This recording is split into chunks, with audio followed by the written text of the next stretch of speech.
Mogis is the god of slaughter, violence, and war.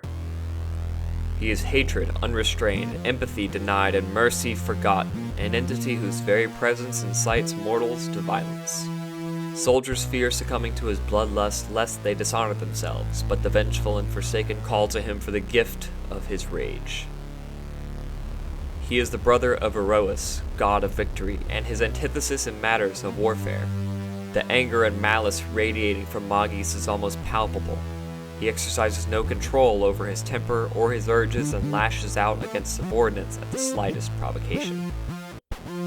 Akroan soldiers are warned that to give in to his seductive battle rage is to risk becoming an androphage, a bloodthirsty killer wholly consumed by Mogis' fury. He doesn't debase himself by appearing in other guises to mortals. To behold him is to behold the cruelty of war personified. He hungers endlessly to defeat his brother Eros in combat and thus become the sole avatar of war among mortals. This guy's got some issues. All Mogis wants is to defeat his twin brother Eros. Every act, every thrashing or destructive feat is in an effort to take down Eros. Mogis doesn't get along with the other gods either, with the exception of Erebos and Phenax, who use him as a living weapon for their own means, and he's also known to be unreliable, chaotic, destructive on an existential level, and disrespectful. If there's a god that represents pure, unadulterated evil, it's Mogis. For the followers he does have, they are typically blood cult minotaur who celebrate lunar eclipses with sadomasochism.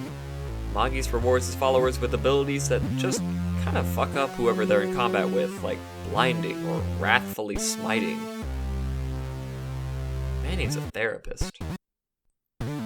And now, the myth of the endless feud. One legend claims that Mogis and Eros were once a single being, the act of war personified. But the inherent tension between honor and brutality in combat led to a dichotomy of purpose too great for a single god to reconcile. Ripping himself apart, the gods split in two, and so did Mogis and Eros come into existence, embodiments of the two aspects of war that are forever in conflict.